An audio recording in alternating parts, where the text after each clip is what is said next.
Yesu nashimwe abakunzi b'urukundo gatatu TV muraho murakomeye. Uyu munsi ndabazane ijambo ritwa ngo ndazi ibikorwa byawe. Ndazi ibikorwa byawe niryo jambo ndabazaniye. Haleluya. Ntimwumvire kari ngewe niko ijambo ryitwa.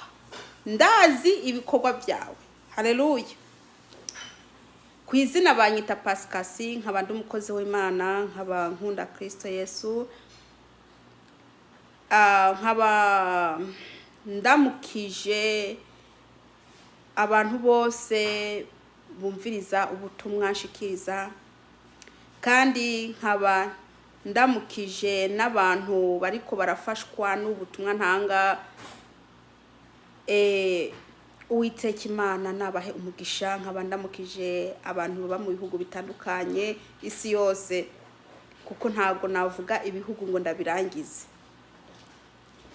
Amahoro y'Imana abane namwe, kandi ndabipfurije iherezo ryiza bene data.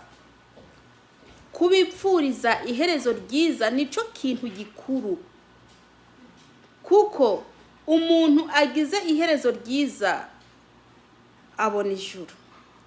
Mwene data, ndakwifurije iherezo ryiza. Haleluya. Nkaba nsaba abantu bose bari butangire ino video nukuri muyirangize, kandi uwirangiza wese Imana impumugisha. Ntimucire hagati ijambo ry'Imana. Ntimucire hagati ijambo ry'Imana. Haleluya.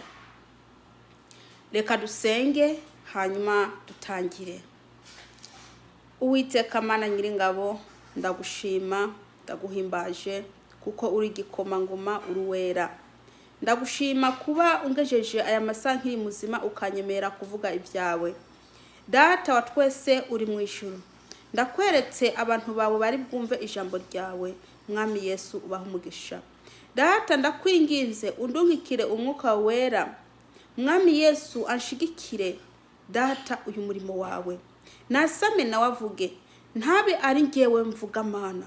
Ndakwinginze Yesu Kristo undungikire amagambo yawe ariyo mvuga, simvuga ibyo niyumviriye. Uruwiteka ryo zina ryawe. Ndirukanye imyuka yose mibi, ndirukanye satani n'abadayimoni mu izina ryawe Yesu Kristo. Ndakwinginze Uwiteka undungikire abamarayika bawe bangote. Urakoze data. Umwuka wera aherekeze ino jambo maze rigende rikore akazi mu mitima y'abantu, rigende rihinduye benshi. Ni mu izina rya Yesu Kristo. Amena. Yesu nashimwe bene data. Uyu munsi turasoma ibyahishuriwe Yohana igice 3 ku murongo wa 15 n'uwa 16. Ku bantu bafite za Bibiliya ni murebe Bibiliya. Ibyahishuriwe Yohana igice 3 ku murongo wa 15 n'uwa 16. Umutwe w'ijambo ngo ndazi ibikorwa byawe. Haleluya. Ndazi ibikorwa byawe. Mwene data uri muranyumviriza, ndakwinginze ufungure umutima wawe maze ijambo ryinjire. Ndakwinginze mbese umwuka wera yinjire muri wewe, uhe umwanya Kristo akora akazi, akore ico ashaka gukora muri wewe. Ureke ijambo ry'Imana ryikwera akazi. Haleluya. Ntiwangira ijambo ry'Imana ko ryinjira muri wewe, kuko hari ibye rigiye guhindura muri wewe. Haleluya. Reka dusome ngo ndazi ibikorwa byawe yuko udakonje kandi ntubire. Icompa ugakonja canke ukabira. Haleluya. Ngo ndazi ibikorwa byawe yuko udakonje kandi ntubire. Icompa ugakonja canke ukabira. Haleluya. Bene data, ijambo ry'Imana itubwira iti ngo ndazi ibikorwa byawe, ngo ndazi ibikorwa byawe. Yesu Kristo arazi ibikorwa byawe. Yesu Kristo arazi ko umaze imyaka myinshi warabatirijwe. Arazi ko umaze imyaka myinshi uja mu rushengero, ariko n'ubu ukaba utarakira agakiza neza. Yesu arazi ibikorwa byawe.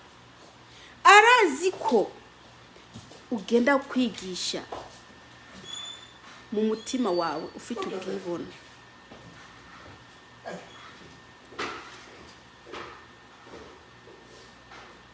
Mwene data, Yesu Kristo arazi ibikorwa byawe, ko uja kuririmba ufite akajwi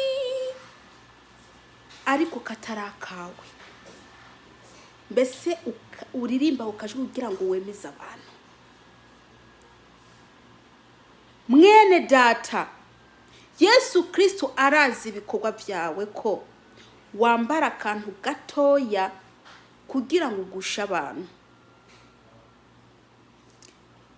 Yesu Kristo arazi ko uri umupagani wo mu rushengero.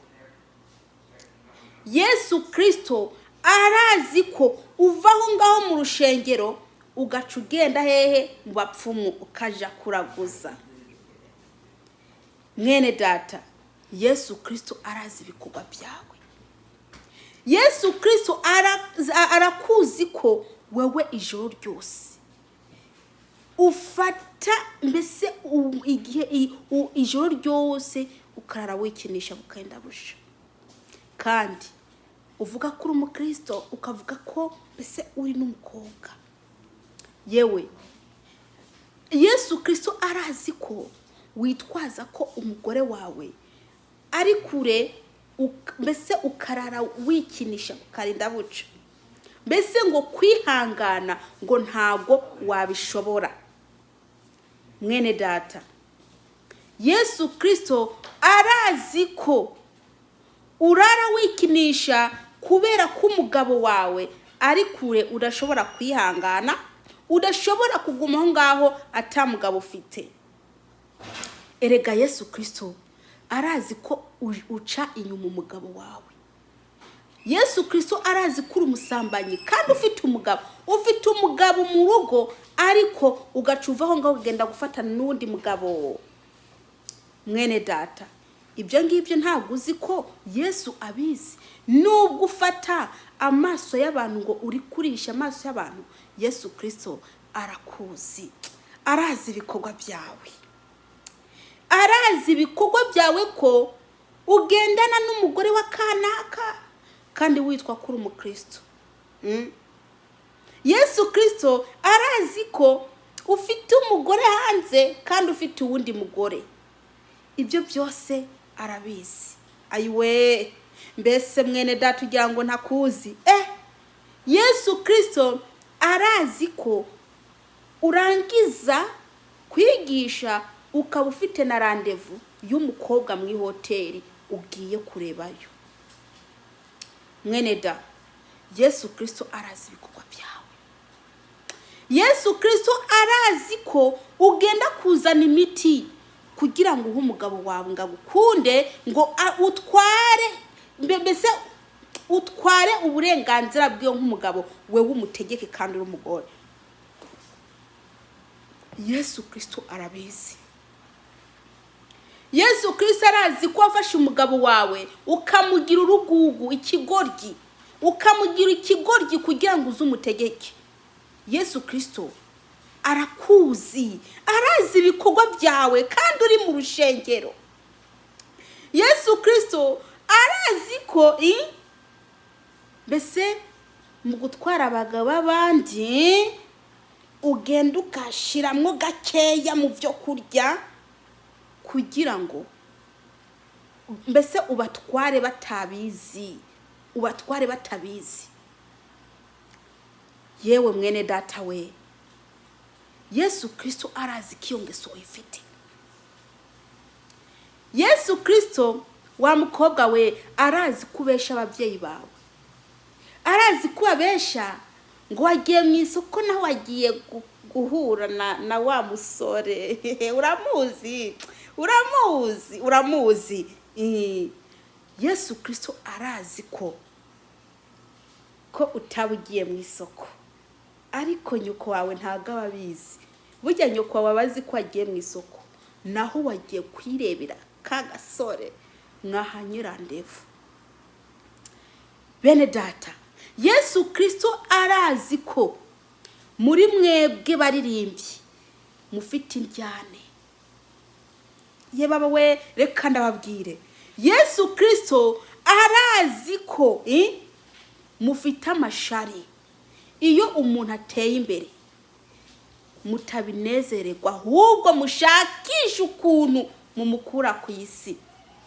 Yewe erega Yesu Kristo arazi ko utanezererwa nuko umuntu abaho. Yesu Kristo arazi ko wewe ushaka ko mugenzi wawe apfa, kandi bikunezeza no kwica umuntu, kandi witwa ko uri umukristo. Ibyo byose Yesu Kristo arazi ibikorwa byawe ukora. Yesu Kristo arazi ibikorwa byawe. Yesu Kristo arazi ko uri umubeshi. Yesu Kristo arazi ibikorwa byawe ko uri umujura. Yesu Kristo arazi ibikorwa byawe ko uri umucuraguzi, uhengera abantu baryamye hagati mu ijoro, ukabyuka wewe mu nzu yawe ukagenda gucuragura mbese ku nzu z'abantu. Ayiwe, kandi uri umukristo. Ayiwe we, Yesu Kristo arazi ibikorwa byawe. Arazi ibikorwa byawe ko mwijipo kugendana imiti, kandi ukayikura iyo ngiyo ukayijana mu rushengero. Ye baba we, mwene data we, Yesu Kristo arakuzi. Yesu Kristo ntabwo mwamuhisha, ibyo mukora byose arabireba. Yesu Kristo arazi ko ugenda muri twatuzu twatwumba ngo ni massage, maze umugore akakumasa uri umugabo. Yesu arabizi, nta na kimwe uzamuhisha nubwo uhisha umugore wawe, ariko Yesu Kristo arabizi. Yesu Kristo arazi ko uvaho ngaho ukagenda hariya bogoshereza imishatsi, yo bogoshereza abantu, umukobwa yambaye akantu gatoya agakabutura, akakujana mu kumba kukogerezayo, nawe ugacubuga ati kora, nawe ureba amaguru y'uwo mukobwa. Yesu Kristo arabizi ko uri umusambanyi, ukaba uri umusambanyi ntago ari kubikora gusa, uri umusambanyi mu mutima no mu vyiyumviro. Yesu Kristo arabizi. Ibyo byose mukora, Yesu Kristo arabizi. Ngo arazi ibikorwa byawe, ngo yuko udakonje, ngo yuko udakonje ntubiri. Ngo yuko udakonje kandi ntubiri. Ibyo bikorwa byawe arabizi mwene data. Yesu Kristo arazi kuri wa mbere mu guceza mu rushengero, ariko ugeze mu rugo akaba ari wowe utangira intambara mu rugo rwawe. Ayiwe mwene da, Yesu Kristo ugira ngo ntabizi? Abo mu rushengero ntabyo bazi, ariko ugutunze mu rugo umubuza amahoro, na Yesu Kristo arabizi. Ayiwe, Yesu Kristo arazi ibikorwa byawe, kudakonje kandi ntubire, ariko ejo ukazabyuka uvuga ati Yesu nashimwe. Ese uwo Yesu uzaba uri kuravuga n'uwa hehe? Ibikorwa byanyu Yesu arabizi. Ngo ndazi ibikorwa byawe kudakonje kandi ntubire. Ndazi ibikorwa byawe kudakonje kandi ntubire. Mwene data, Yesu Kristo arazi ibikorwa byawe mwene data. Kuri umurozi, nubwo uri umukristo ariko uri umurozi, Yesu Kristo arabizi. Nubwo bagenzi bawe batabizi ariko Yesu Kristo arabizi. Yesu Kristo arazi ibikorwa byawe, kudakonje kandi ntubire. Haleluya. Yesu Kristo arazi ko mu mutima wawe ufite ubwibone. Yesu Kristo arazi mu mutima wawe kugenda n'urwango, ukanga mugenzi wawe atacumuhora. Ayiwe, Yesu Kristo arazi ko ugenda uvuga bagenzi bawe ngo kana kameze kuri ya, kana kameze kuri. Ayiwe, mbe urabizi Yesu Kristo arazi ko utuka abantu binyuze mu makomantere. Ayiwe, mbe mwene da, ugira ngo ibyo bitutsi uri kurandika ku makomenti ugira ngo ntuzasanga byagutanze, yewe bizagukurikira nutihana. Ibyo mubikore mubizi, mwandika amakomantere aho ngaho kandi mwitwa ko muri abakristo yo gutukana, mugatuka abakozi b'Imana. Ndakubwije ukuri, ibyo ni ibintu bizagukurikirana nutihana ngo bikuveho, bizagukurikirana. Yesu Kristo arazi ibikorwa byawe, arazi ibikorwa byawe kunegurana, arazi ibikorwa byawe. Yesu Kristo arazi kunywa inzoga wihishije ngo pasiteri ngo ntambona. Yesu Kristo arazi ibikorwa byawe. Yewe arabizi nubwo waje munsi y'igitanda ukihisha umugore wawe, ukihisha umugabo wawe, ukihisha abana bawe, ukihisha abantu bose, Yesu Kristo w'ijisho ryiwe riguma ari kureba. Ibyo byose mubikore muzi ko Yesu Kristo abazi.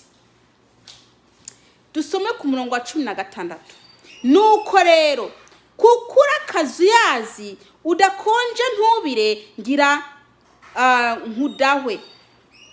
Ngo nuko rero ngo kukura akazu yazi udakonje ntubire ngo ngira ndakudawe.